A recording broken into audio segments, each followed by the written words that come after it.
So we have the man, the myth, the legend, DJ Jimmy Jatt in the building right now. Thank you so much for taking our Thanks time for having me. Okay, so always a pleasure being here. Yeah, I know. It's been a while, man. How have you been? Yeah. I'm good. It's great to see you, man. It's great to see you. I was speaking to Olaiton the other day, and I was like, oh, if Uncle Jimmy is back, I definitely want to, just have a conversation. Let's get together and chat. It's been a while. Yeah, definitely. Yeah, and a whole lot has happened since you dropped that song. Yeah, the music industry has changed. I know. So funny story. I was supposed to marry your daughter, right? I was supposed to be your son-in-law. So funny story. Yeah. I used to be very notorious on Twitter. I'm still notorious on Twitter. Yeah. And I used to be on the radio, and I had what's it called right now? A lot of young women, just calling and just loving what I was doing on the radio. So a young lady called my show randomly, and we became friends. And Uncle Jimmy had this really nice snapbacks back in the day. Yeah. So he had D, then Triple J, and everything. And they were kind of pricey. I was a young man just coming up, and I was like, I'd love to have one of your dad's snapbacks. And she asked him, and Uncle Jimmy being Uncle Jimmy says, yeah, sure, no problem. Then he was like, who are you sending it to? Then he's like, OC. He said, which OC? He said, the one on Peter FM. And Uncle Jimmy came on an interview and said, leave my daughter alone. How is she now? I'm sure she's grown. She's fine. I know, done with uni now. Yeah. She's the one that got away. Yeah. So it's been a while, and you mentioned Point Beats, you mentioned Storm Records, and right now we have an ecosystem that has a bunch of international labels, and nobody really saw that would happen. When you were putting out a collective like that. Yeah. So for you though, I'm sure you must be very proud of how the industry has grown. It's great news. Yeah. I mean, I'm excited about it. We hoped that it gets to that point. You understand what I'm saying? But maybe not as fast or as quick as it did, but we hope that it gets to the top of it. Yeah. So you're one of the first people that started, putting people together and making collaborative albums. When yourself, you were not an artist, but because you formed a very integral part, of the industry that we know today. DJing was the foundation for everything. So, and right now we have, Spinall, a bunch of other people, doing what you paved the way for. Yeah. So how does that make you feel? It makes me feel good, you know, because I got into DJing with a whole lot of battles, like people not respecting or not thinking much of that profession. So for me, the essence was to make people, respect it and see it as a profession, you know. So to see where it is right now with the caliber and the class of people that are DJing right now, I'm excited about it. That's nice. That's amazing. You used to have a lot of people will not know this, but DJ Jimmy Jatt used to take out a full page ad in a magazine called Bubbles, and I used to buy Bubbles magazine with my little brother back in the day. And you had a number, you had an MTN number 003. Call, and you were scratching and you were like this. And so one day, me and my brother were fooling around and we called the number, and you picked the phone, and you were like, "Oh, what to?" Because we were kids, and I were like, "I want to book you for my birthday party," and you just laughed, and you were like, "Oh, I'll tell my management to call you back." So it's something that my brother and I, we make fun about, and all of that. So like I say, the same way the band made every Nigerian artist believe they could become superstars. You actually set the template for DJs too as well. You were doing the biggest shows. I remember my first year in Unibend, you came to do a glow show with Ibuka, and I kept telling people Jimmy Jatt is coming, it's about to be a shutdown, and they're like, "Oh, all you Lagos people that keep talking about these Lagos guys," and you came and you really shut it down. So you were the benchmark, for every DJ in Nigeria right now to just go ahead and do whatever it is that they're doing. So how do you feel now looking at how huge that scene has become?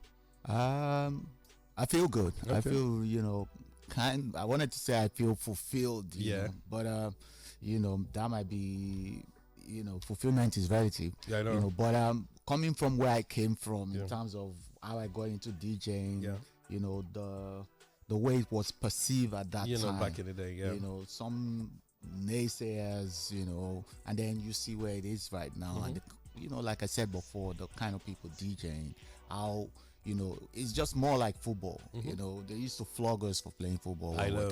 Now everybody wants the kids to. You're just gonna pray that your male child or even your girl child becomes a footballer. You understand what I'm saying? So it's the same thing. People don't mind if their son says I want to be a DJ. But before you dare not walk up to your parents and say I want to become a DJ. That's crazy. I mean, it's a great time for DJing, no doubt. And congratulations on the concert in December. Though. Oh, okay. Were you there? I know. I just got married. Well, so we did. That's true. That's true. So it was crazy, but I kept tabs, and a lot of people from here actually came through, and everything that we heard from everything that went down. It's you. So it was a shutdown. It was a lovely event. Yeah, it was really nice. So are we going to see like a repeat of that? Oh, definitely. Definitely. Yeah. I mean, easier to stay now. So I know. I think we already have the venue for the same date this year. Yeah. Okay. That makes a lot of sense. And that's dope. Hopefully before then, might, I'm not saying for sure now, might be able to pull it one or two outside the country. Okay. Yeah. Okay. And before we had this one, I've been doing such events in the US. Okay. For instance, okay. So That makes sense. I just thought, it's time to bring it. So I saw a lot of a couple of interviews that you did, a while back, and I'm so sorry to hear that. You had a health scare. Yeah. And it's great to see you back on your feet. I'm good. I know. But, I mean, first of all, I think a lot of people are thinking that I'm actually having health issues now. No. Okay, you're great. I didn't come out when I was down. Okay. I took time to deal with it, recover, and then now that I'm good, I just felt like I need to speak about it, okay. And let some people going through similar issues, stuff have hope and be optimistic. Yeah, but knowing you and the fact that we used to we've been in a lot of this, similar social circles. I've never seen you smoke. I've never seen you drink. No. So a lot of people will say you took very healthy life choices. So why did you have the kidney issue? Some things is hereditary. I'm diabetic by birth. So I've been dealing with diabetes for a while since I was a kid. Since I was young. Okay. I've been managing it. Yeah. But it gets to a point where it just starts ravaging. I mean, no matter how well you manage these things, sometimes they get out of hand. Oh wow. And it just happened about 2018, 2019. Okay. So 2020, I kind of lost my sight. So you couldn't see? Yeah, I couldn't see on one eye, but the other eye was doing like a 25%. Wow. But you good now? Very good. As you can see me. Very good. I'm even wearing dark shades. I know you can see me. So I'm everywhere is a bit too bright. It's too bright for you. So okay. I'm just So yeah. And that would have been a very tough time, especially for you and your family. And the good thing was it was also during COVID. Yeah. So I mean we were all indoors. Okay. So I didn't have to go to too many places, and I was dealing with that. So it was quiet. Okay. But it was tough time for my wife especially because my kids were abroad. Yeah.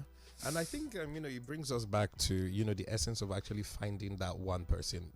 Because I keep saying that who you marry as a man or as a woman is like one of the most important life decisions that you take. Because a lot of people take for granted, for better, for worse, for richer, for poorer, for in sickness and in health. And you've been married for more than 30 years now. Almost 30 years. Almost 30 years. It will be 30 years. Oh wow. In 2 years. Okay. Next year. Next year. Yeah. That's amazing. And it's great to hear that, she was a pillar, stood by you through everything, and you guys have been able to. I'll be honest, I think we got it lucky. I don't know how you guys do it now.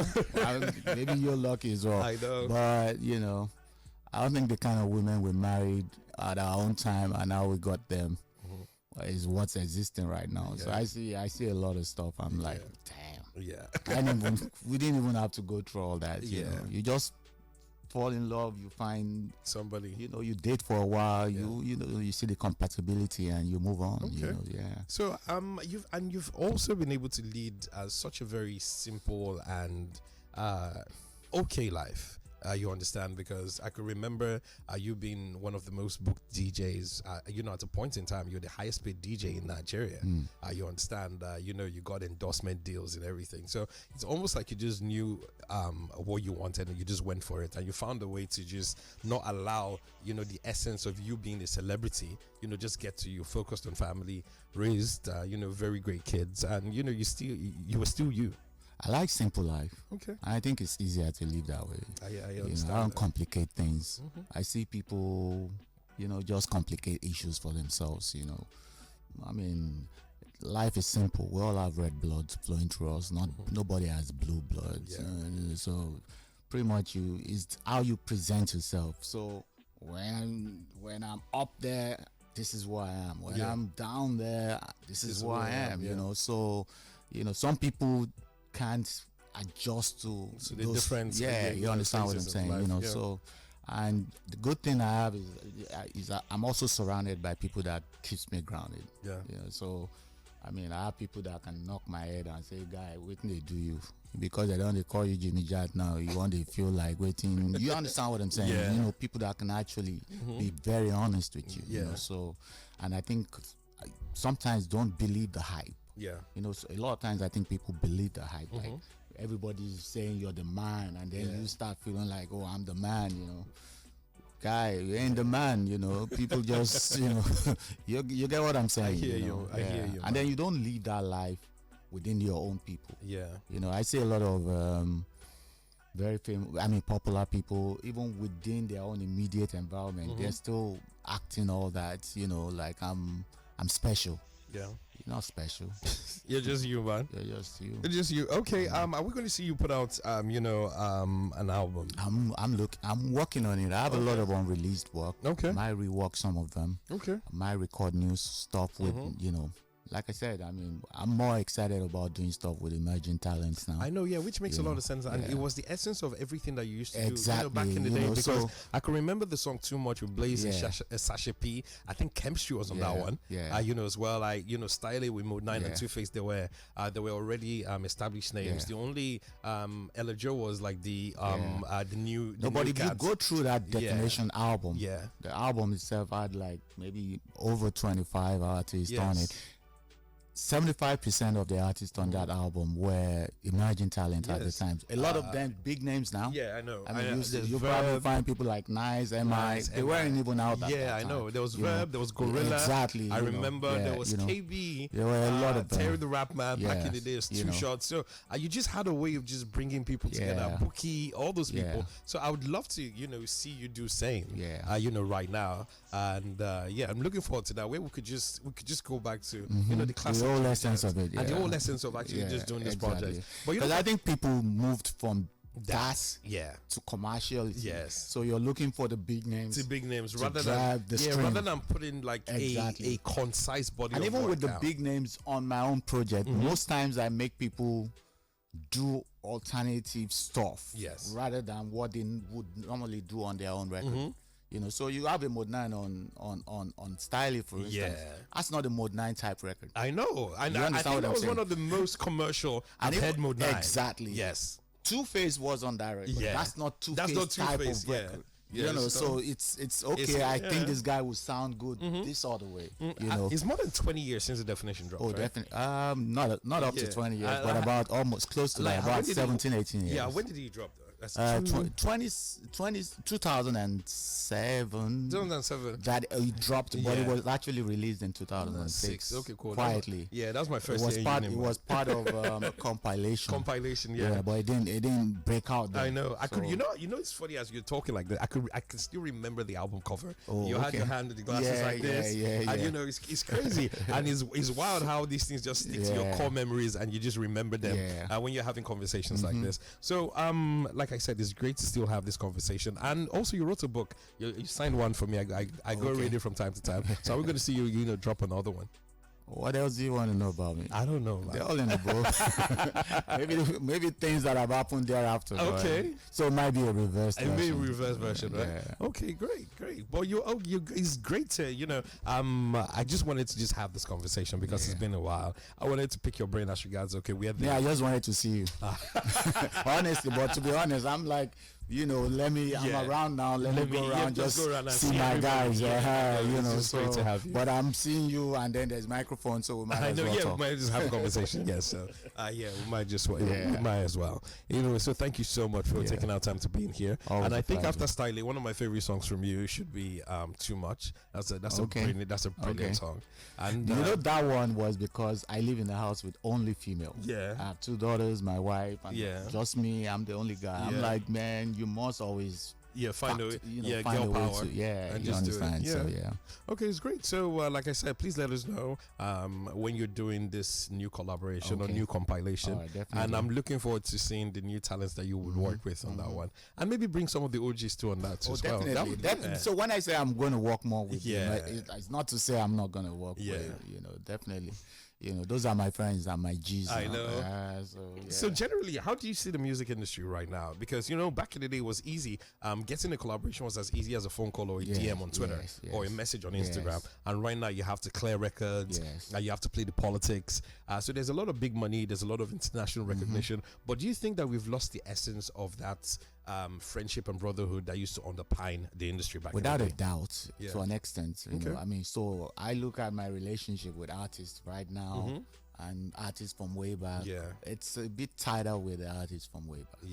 You know, at least artists up until maybe 5-10 years ago. You know, but now it's a bit very, you know, rigid.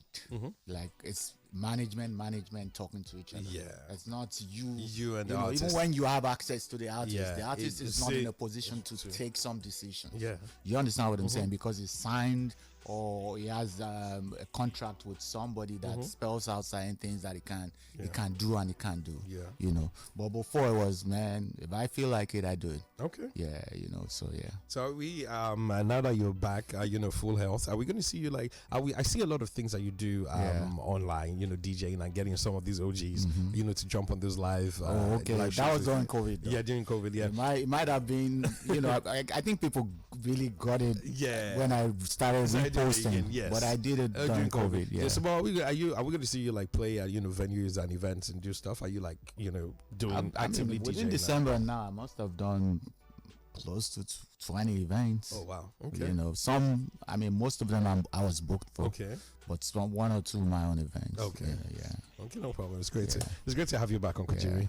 And also, like I said, it's always a pleasure to just sit down and just have a conversation with someone that has so much rich music history as regards, you know, where the industry was and where we are at today. Yes, sir. All right, so we're about to play that song I absolutely love, celebrating girl power. It's too much. So it's DJ Jimmy Jatt alongside Blaze, Bookie, Chemistry, Sasha. I remember right now. I think Clarence Pizza shot the video. Was he the one that shot the video? Tosin Ego shot the video. I remember now. All right. Clarence shot Styling. Styling, yes. Oh, rather DJT shot Styling. But it was DJT and Clarence working together. All right, here's Too Much by DJ Jimmy Jatt. Enjoy. Thank you so much for watching. Make sure you like and subscribe for more content like this. And also, don't forget to check out all the other content on the other shows on the Beat 99.9 FM.